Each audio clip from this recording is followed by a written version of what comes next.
I was already old when the gods were still young, not old in years, there were no years yet, but old in the sense that I had seen beginnings before they learned how to name themselves.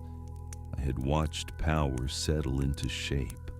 I had seen order harden where chaos once drifted without memory. And when the new ruler of the sky took his throne, I was there, not standing among the thunderers, not seated with the crowned ones, but watching from the places where witness is born, the edges. In those days, the world was newly divided. Sky had lifted itself clear of earth. Sea had taken its depth. Light had learned to return. The titans who had ruled before were broken and scattered, some cast down, some bound, some swallowed by the long silence beneath everything. Zeus ruled now. His law was firm. His will was clean and sharp, like metal newly struck. He had ended the old disorder, and the world stood because of him. That much was true. Even those who would later suffer under his hand knew it. Prometheus knew it too. He was not one of the rebels cast into darkness. He had not raised a hand against Zeus when the war divided kin from kin.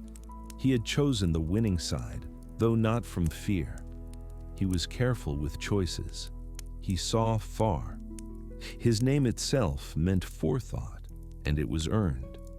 He understood that the old age could not stand, and that a new order would rise whether one welcomed it or not.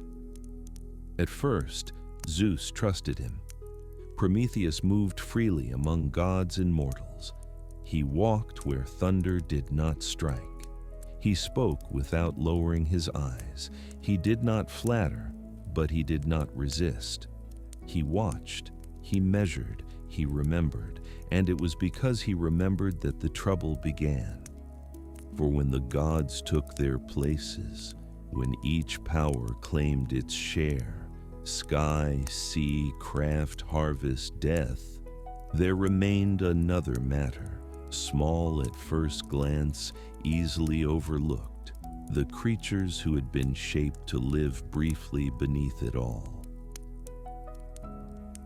Men. They were fragile then, not weak in body alone, but unfinished. They lived without foresight, without measure, without understanding of seasons or signs. They burned themselves on raw flame. They starved beside unworked soil. They saw death, but did not know why it came. They lived like creatures moving through fog, stumbling forward only because something behind them pushed. The gods did not need them. That is important to say plainly. Men were not created to serve the Olympians as beasts served the plow. Sacrifice would come later. Worship would come later. At the beginning, men existed because the world was wide enough to hold them. Zeus looked upon them and saw a problem of balance. Too much attention to the weak disrupts order. Too much mercy invites chaos. He did not hate them. Hatred would have been simpler. He merely judged them unnecessary. Prometheus looked upon them and saw something else. I cannot say he loved them. Love is a word men prefer. What he felt was closer to recognition. He saw in them a reflection of something unfinished in the world itself. A rawness, a beginning that had not yet learned how to protect itself. This is not invention. It is visible in what he did. The first open fracture came at the place of sacrifice, when gods and men were still deciding how they would stand toward one another. An ox was brought forward. The moment was ceremonial, but its meaning was not fixed yet. What portion would belong to the gods? What portion would remain with mortals? This division would shape the future. Who fed whom? Who depended on whom? Who ruled whom? Prometheus stepped forward to arrange the offering. He cut the beast carefully.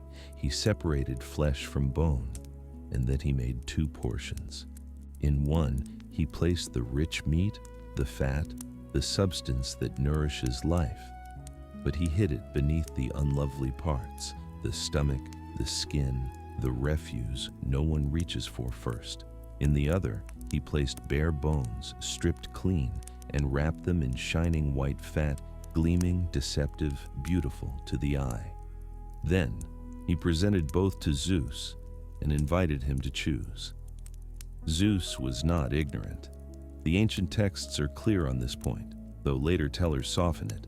Zeus knew he was being tested. He saw the trick, and still he chose the shining portion. Why? Because law must be established even when it costs pride. Because once chosen, a pattern cannot be undone without breaking authority. Zeus took the bones and the fat, and by doing so, he fixed the rule of sacrifice.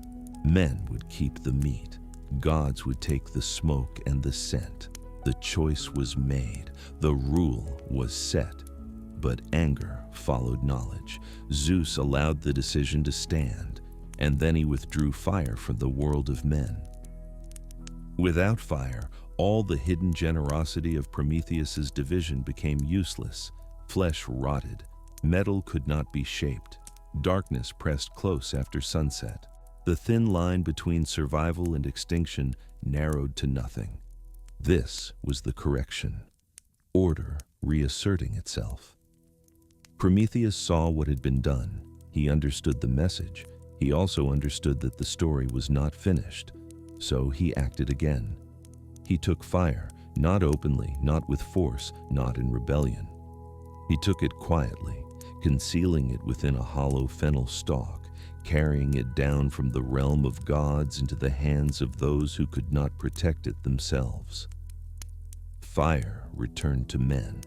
With it came craft, memory, the ability to delay death, the ability to imagine tomorrow. This second act was not a misunderstanding. It was defiance. Zeus's response was not immediate. That too is important. Power that lasts does not strike in haste. Instead, Zeus prepared a counterweight, something that would answer theft with consequence. He ordered the creation of Pandora. Each god gave her a gift: beauty, skill, curiosity, persuasion, and into her keeping was placed a sealed jar, heavy with unseen contents. When it was opened, as it was always meant to be, sickness, toil, sorrow, and uncounted grief spread into the world of men. Fire remained, knowledge remained, but now it carried a price, and still Zeus was not finished. For Prometheus himself had not been corrected. He had acted twice. He had not repented. He had not begged. He had not withdrawn his attention from mankind.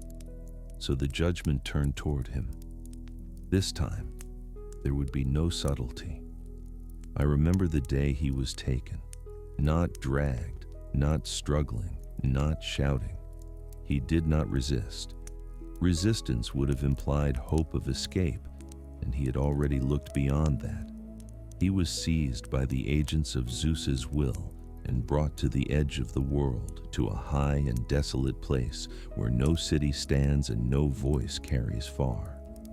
There, on a lonely rock, he was bound. Iron bit into immortal flesh. Chains were driven through limb and chest. The sky stood open above him. The earth lay far below. No shade, no shelter, no end in sight. This was not death. Death would have been mercy. This was duration. And above him, circling patiently, waited the bird. I remember the first descent of the eagle, not because it was louder than the wind, but because it was so ordinary in its precision, as if the sky itself had scheduled it. The bird did not circle in rage. It came down with the calm certainty of something assigned a task. And in that calm there was something worse than cruelty. the absence of it, because cruelty can still be answered as passion, while function cannot. Prometheus did not thrash or plead. The chains held him in a posture that made pride difficult, and yet he kept it, because for him it was never a stance of the body, only the refusal to yield. The tearing was real, plain and physical, and even that was not the full punishment. The full punishment was the renewal that followed, the wound closing again, not out of mercy, but so it could be opened again, day after day, in a cycle built to deny conclusion. I stayed long enough to learn its rhythm, with daylight as the hour of assault, darkness as the hour of repair, and dawn as the return of certainty, until it became clear that pain like this does not burn itself out. It settles, it spreads, it becomes the atmosphere of the place. He did not remain alone for long, because suffering, once placed on the edge of the world, draws witnesses the way fire draws night insects. The first to come were the daughters of ocean, the oceanids, moving like a hush across the air, arriving not with thunder, but with lament. They did not come to bargain. They came to ask the simplest question that always follows punishment. What has been done, and why must it be borne this way? Their grief did not change the iron, but it changed the sound of the place. Prometheus answered them without flattery and without self-pity. He named his offense plainly. He had helped mortals beyond the limits the ruler had set. He had given them fire, and with it, the first chance to live awake, not merely alive. And when he spoke of what that fire became once it reached human hands, it was not a list, but a pattern I watched unfold. Hands learned skill, minds learned measure. Memory began to hold what would otherwise vanish. Signs in sky and seasons started to mean something instead of nothing. None of this arrived all at once, and I would not claim it did. What I saw was simpler and heavier than invention. Human life became less exposed to the world. He did not say he had made them happy. He said he had made them able to endure. That was the difference, and it mattered. The oceanids mourned when they heard it, but they also feared, because pity for the punished draws the eye of power, and Zeus's rule was still young enough that fear followed close behind every act of compassion. Soon after, Ocean himself came, older than most powers that called themselves permanent. He arrived with the weight of ancient water in his voice, speaking like a cautious counselor who has watched thrones change hands and knows what follows when a new ruler is crossed too openly. He urged Prometheus toward submission. Bend, speak gently of Zeus, acknowledge the strength of the new order. Do not turn punishment into a deeper ruin. His counsel was not malice, it was prudence. He offered to intercede, to carry Prometheus's words upward, and to ask for what could still be softened. Prometheus refused him without anger. He warned Ocean that even the attempt could draw danger, because Zeus was not in a mood to be taught mercy, and a new king of the sky hates the appearance of weakness. Prometheus spoke as one who did not expect a quick release and did not seek it. What mattered was not escape, but preservation. What he knew, and when it could be spoken without breaking what time had not yet prepared. Ocean left with his caution intact, and I remember the sound of his departure like a tide pulling back, not defeated, only unwilling to be caught inside another storm. Not long after, the air changed again, and the world's edge filled with a different kind of misery. Io arrived, no longer simply a girl, no longer securely a creature of one shape, driven forward by a torment that gave her no rest. A sting pursued her as if it had its own will, and what it did to her was not instruction, only motion, running without refuge, pain that never settled into something you could endure, only something that forced you onward. She came to Prometheus because suffering finds its own, and she asked him where her wandering would end, whether there was any place in the world where her feet could finally stop, whether the anger of gods ever grows tired. Prometheus answered with a heaviness that matched her exhaustion. He spoke of a long road, exile measured in distances no human would choose, and of a far country where the driving torment would at last loosen its grip. And then he spoke of what would come from her line, so distant it sounded like another age, a descendant born long after her own footsteps had faded, strong enough to matter here, strong enough to become part of what would one day touch these chains. Listening to her, the oceanids grew quieter, because Io's suffering did not fit the simple story that punishment only finds the guilty. Hers had begun in the quarrels of immortals, desire, jealousy, and the pride that follows them, and she paid for it in her body. Prometheus had acted from compassion and defiance, and paid in a different way, bound to a rock and made endless by immortality.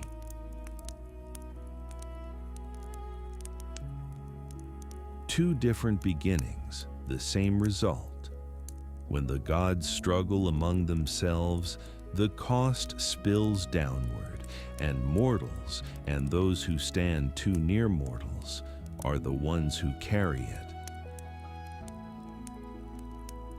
Prometheus did not try to soften Io's future with comfort.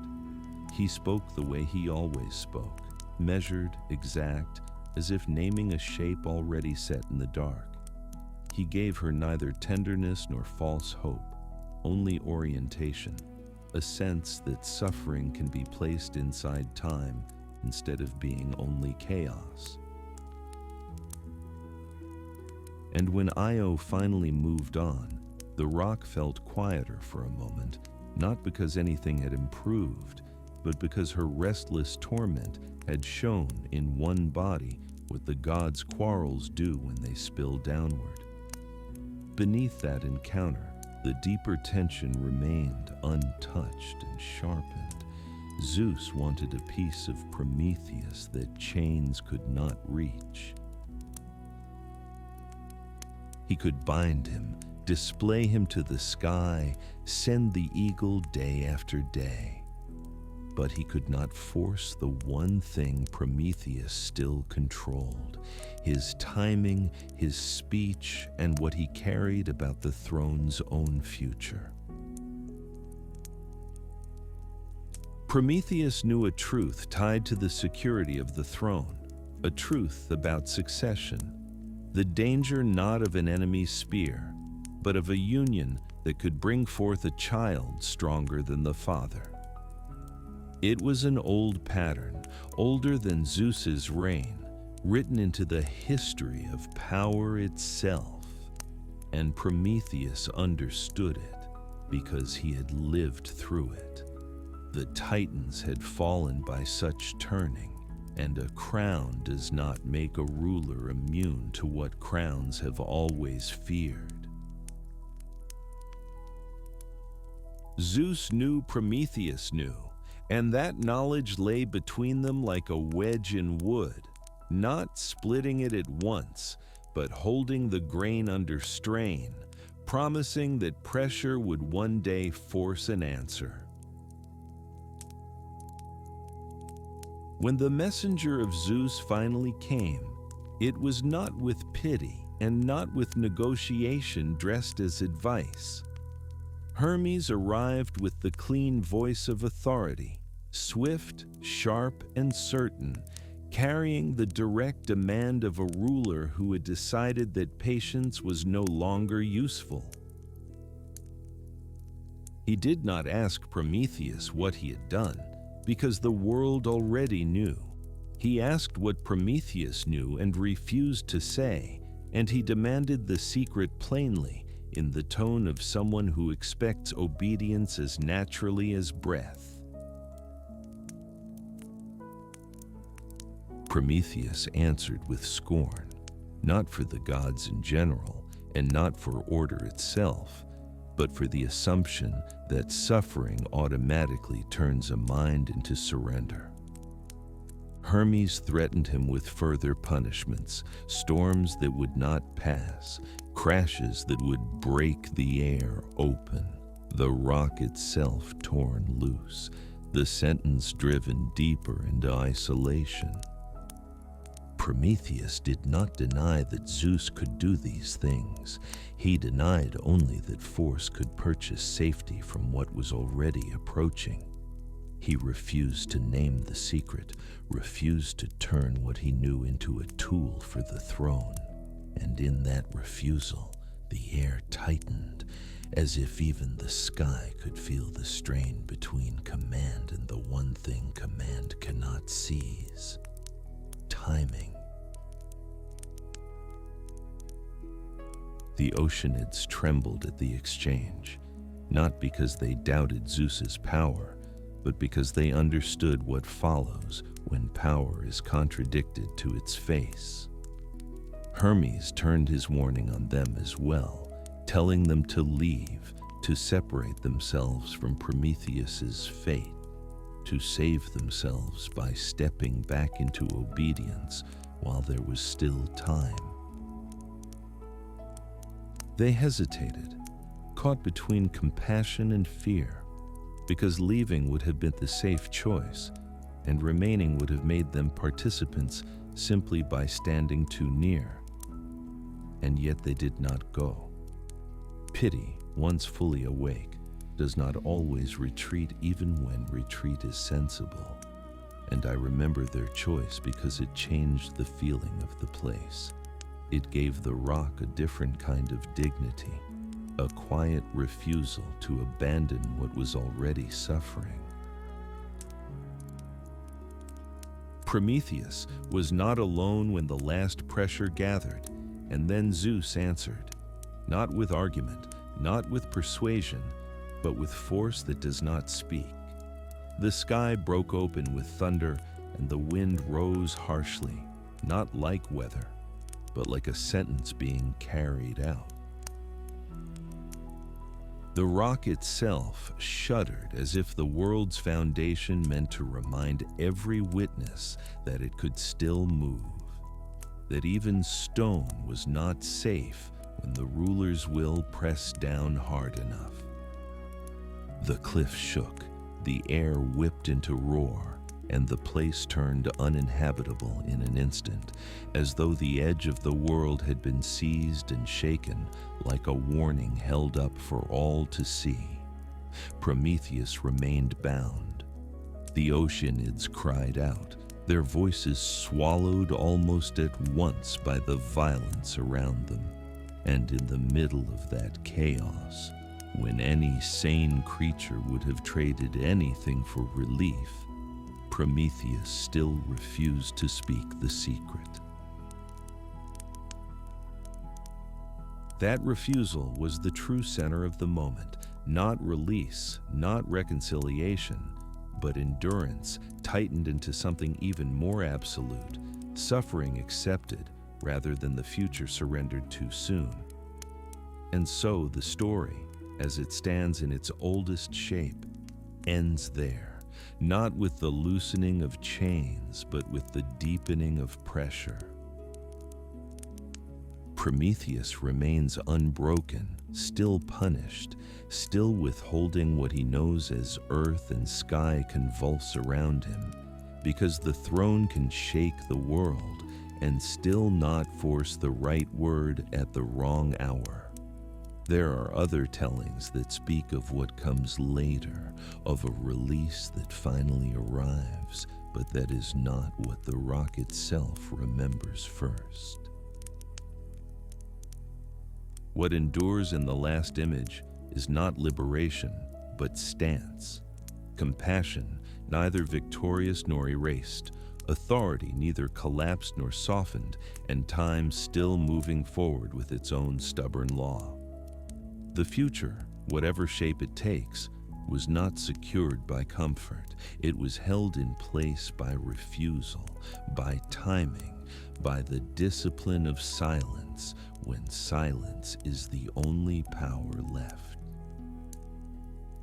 I stayed afterward when the air settled back into its old silence, and the world pretended it had not moved at all. The chains still held, the cliff still stood, and the sentence, having shouted once through thunder, returned to its true voice. Routine. Day and night resumed their indifferent order. Below, seasons kept turning. Above, the sky kept its distance. What changed was not the punishment, but the way time began to sit on it, heavier, as if endurance itself had become part of the landscape. The eagle came as it had been sent, and the certainty of its return became a torment of its own. After a time, the pain itself was no longer the sharpest thing. It was the knowledge of its schedule, the way the body began to brace before the talons touched, as if the sentence reached him ahead of the bird. Nothing in that place was allowed to finish, not the wound, not the fear, not the mind's old habit of waiting for an end. So endurance had to become something different from hope. It became discipline. It became the only freedom left. The decision, each day, not to surrender the future simply because the present was unbearable. And with that discipline came clarity. He did not ask how long it would last because no term had been spoken and no condition set. The silence of those who bound him was the answer. This was not correction meant to restore balance through surrender. It was an example placed where it could be seen and remembered, meant to mark the boundary between foresight that serves the throne and foresight that interferes with it. And yet he did not regret what he had done. He did not speak like one seeking pardon. He endured like one who had already weighed the cost and accepted that it could not be unchosen. What he guarded most carefully was not his body but his knowledge, held with the same restraint with which he had once carried fire down to the hands of mortals. For he knew something Zeus did not yet know, something tied to the security of rule itself, and Zeus knew that he knew. That knowledge became a second chain, heavier than iron because it drew the pressure of the throne toward him, day after day, with nowhere for it to go. In the long stretch that followed, fewer dared to come at all. The world's paths did not close, but fear narrowed them. Those who arrived spoke more softly than the first visitors had. They did not argue as if persuasion could change a decree. They spoke as if they were testing whether any human or God could still say the word mercy without consequence. Some hinted at bargain, some at prudence, some at surrender dressed as wisdom. Prometheus heard them without impatience. He answered what could be answered and let the rest remain where it belonged, in the future, not in the mouths of the present. Some came only to look, silent, as I was silent. They did not threaten and they did not advise. They stood within the sound of his chains and saw what endurance looks like when it carries no promise of resolution. They learned that punishment does not always exist to correct the one who bears it.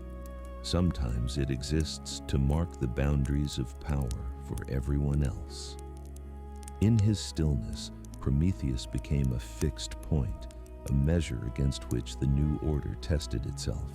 Zeus ruled the sky, the storm, and the law, but Prometheus, bound and bleeding, ruled consequence, because consequence is what remains when authority is finished speaking. Time passed, long enough for mortals to forget who first gave them fire, even as they continued to live by it. They learned to harden metal, to read signs, to bury their dead with intention, and to suffer in ways more complex than hunger and cold.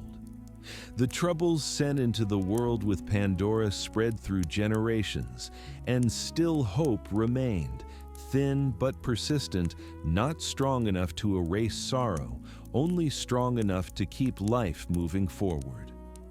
From the rock, Prometheus watched what he could. He did not see every detail, but he felt the weight of the world shift as cities rose. Prayers multiplied, and names replaced older names without fully erasing them. I did not stay because I was commanded. I stayed because leaving would have been a kind of lie, an attempt to pretend the sentence belonged only to him. The rock did not change, but its meaning did. What had been the edge of the world became a point. The world turned around again and again, because repetition creates gravity. After that, the days stopped feeling separate. Storms passed, snow came and went, heat rose and broke, the eagle returned, and each night the wound closed, not as kindness, but as procedure, proof that the gods could make duration into an instrument. Prometheus spoke rarely, and when he did, it was not performance. He did not plead. He did not decorate himself with heroism. He named what he had done as fact, and he refused to let pain rewrite it into regret. He acknowledged Zeus's authority the way one acknowledges weather, real, present, uncontestable. Yet he would not pretend it was complete. A ruler can master the moment and still be blind to what approaches, and Prometheus waited for that blindness to become costly, not with hope, with certainty. And when voices came from above, messengers carrying the sky's weight, they came for one purpose, to buy relief with what he knew. He let them speak. He answered only enough to show them the boundary. The rest he kept where it belonged, in time. Below, the gift settled into ordinary life. Mortals learned to measure years, to count harvests, to mark the turning of stars. They learned law, and with it, guilt. They learned memory, and with it, grief. None of this had been promised when fire was given to them, but none of it was separate from that gift. Prometheus watched necessity turn into custom, and custom harden into rule, and he saw how quickly any order forgets the conditions of its own beginning. Zeus's reign stood firm, yet it now rested on a world far more complex than the one he had taken, and complexity did not break authority. It leaned against it steadily, without pause. Visitors still came, though less often as time wore on.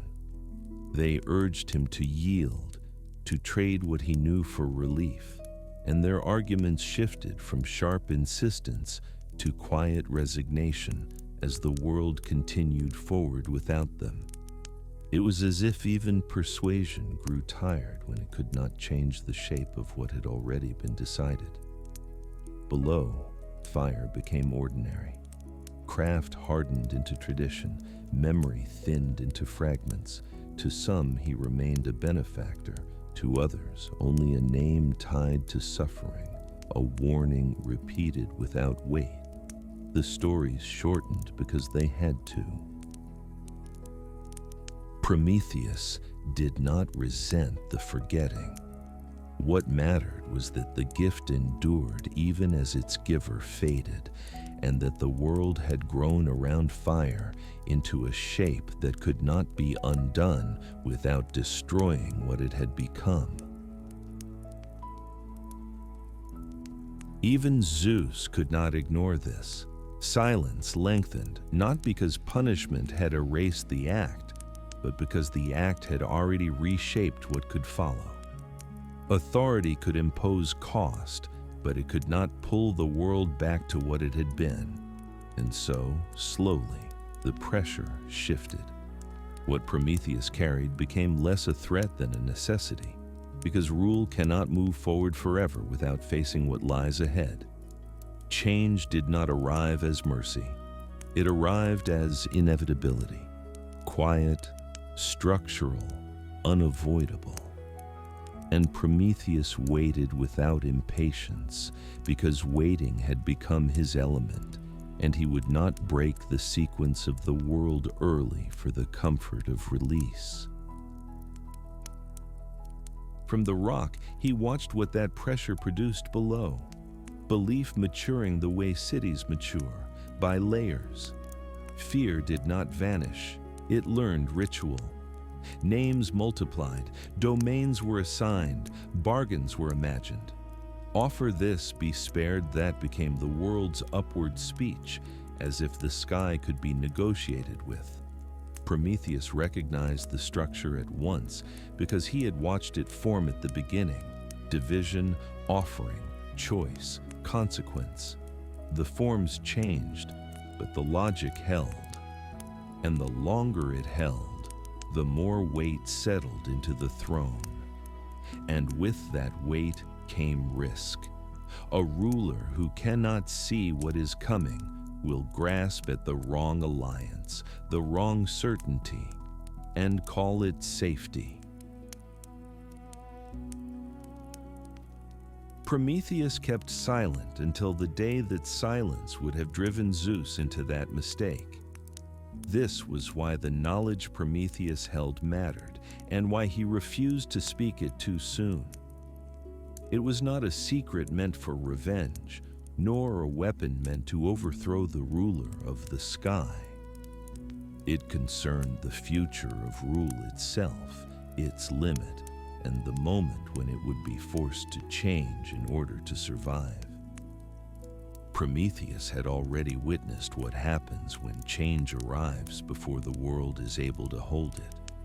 He had seen power shatter when succession came without preparation, leaving ruin instead of renewal, and he would not see the sky break in the same way.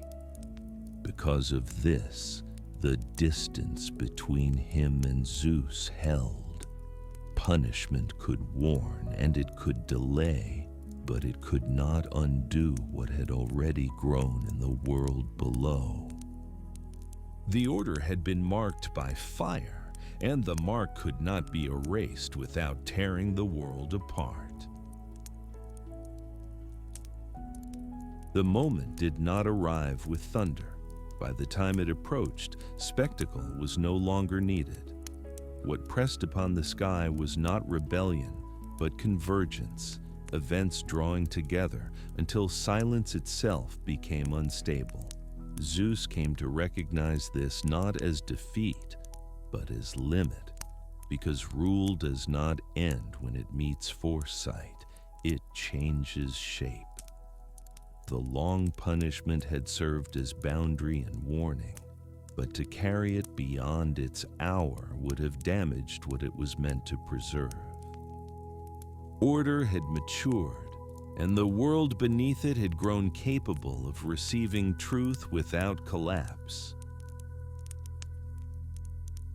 When the chains were finally addressed, it was done without ceremony. There was no apology and no declaration of error. The punishment had been necessary within the logic of its time. What had changed was the world that time had carried forward. Prometheus did not speak first. He had waited too long to break silence carelessly. When he did speak, he gave what he had withheld not as leverage, but as structure. Knowledge set into the order of things where it could do its work without tearing that order apart. The exchange did not undo suffering or pretend it had not happened. It acknowledged only that the world had reached the point where suffering no longer needed to continue in the same form. Release, when it came, did not erase the years that preceded it. Prometheus did not emerge restored to what he had been. No one does after such duration. What mattered was that the world he had altered remained intact. Fire still burned, mortals still carried grief and hope together. The gods still ruled, and the order of things continued, not as it had begun, but as it had become. I watched him leave the rock neither as victor nor martyr, but as the same figure he had always been, one who acted early and paid in full. Compassion moved quickly, punishment moved slowly. Together they shaped a world capable of carrying both. That is why the story ends not with release, but with persistence. Power can impose cost, but it cannot unmake consequence, and once something essential is given, the world reorganizes itself around it. I remain an old witness because someone must remember how long this took. Stories prefer moments to durations, but the truth of Prometheus lives in the space between his gift and his freedom. When the fire glows low and the world quiets, what remains is not instruction and not warning, but memory. A choice made early, paid for fully, and never taken back.